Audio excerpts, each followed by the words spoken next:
Greetings, greetings, friends, and fellow light keepers. I always say that at the beginning of my posts because of my novel Ziklag, and the believers in the novel are called light keepers, which is exactly what we're supposed to be doing.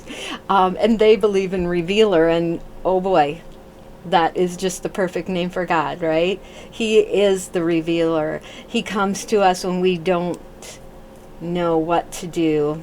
We have no idea what's going on, and he reveals to us his secrets and his will for our lives, and I'm so thankful for that. So that's kind of a segue into what happened to me today. I love it when God uses simple circumstances, things that happen, and you realize in the midst of it that this is a spiritual lesson. This was a really important spiritual lesson for me to pay attention to. And so I did. I paid attention. And I know it blessed me, but I'm just thinking there's probably a few other people this might bless. So don't we all love to start out with a funny story? So getting home today from church, I had bags, and one of those bags was a dozen fresh eggs that I picked up today. So of course, you don't set things down to unlock the door. I mean, you just try to do it all and unlock the door at the same time. Well, the bag that fell when I was trying to unlock the door happened to be the eggs. So I got in. First, I yelled at myself, like, oh, really, really, Linda. It had to be the egg bag. It couldn't have been something else. So anyway, I get in the house, and sure enough, I broke 5 eggs.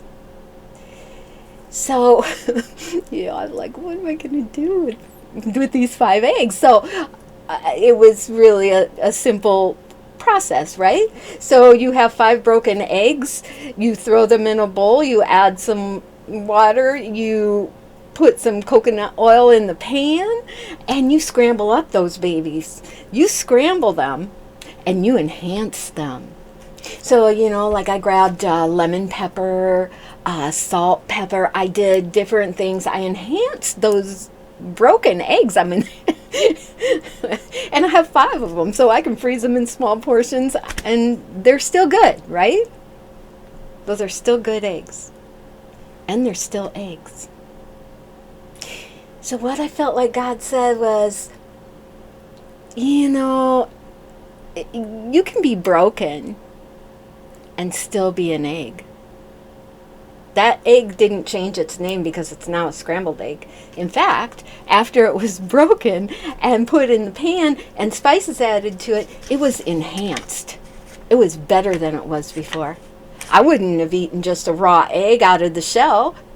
Well, I'm going to enjoy those scrambled ones. So I think the lesson that I came away with was, don't think that your brokenness changes you or your value or your influence in the kingdom. Because in fact, probably if you've been broken, you've been that broken egg, you've been scrambled up, added some spice to, you're probably even better. You're probably better than you were before the brokenness. That's how our God works. That's exactly how he works. So I just want to say here and now to all of us listening or part of this, don't discount your brokenness as being something shameful or bad. Count it as the enhancement, the buttery, the spicy in your life. God's going to use it. He's going to use every bit of it, and you'll be as good as those scrambled eggs I made. Although I haven't tasted them yet, but I'm betting they're pretty good. So, in that vein of encouragement, I also want to share Psalm 92. Psalm 92, 12, starting in verse 12, it says, "But the godly will flourish like palm trees and grow strong like cedars of Lebanon. For they are transplanted into the Lord's own house. So we are transplanted into the Lord's own house. They will flourish in the courts of our God. Even in old age, they will still produce fruit. They will remain vital and green. They will declare, "The Lord is just. He is my rock, and there is nothing but goodness in him." So be encouraged. You got some brokenness? I do. You've made it through some hard times? I have. And God is with us all the more. And he will use every bit of that, like those broken eggs, to enhance other people's lives too. God bless. I love you. Keep light keeping, light keepers. Bye-bye.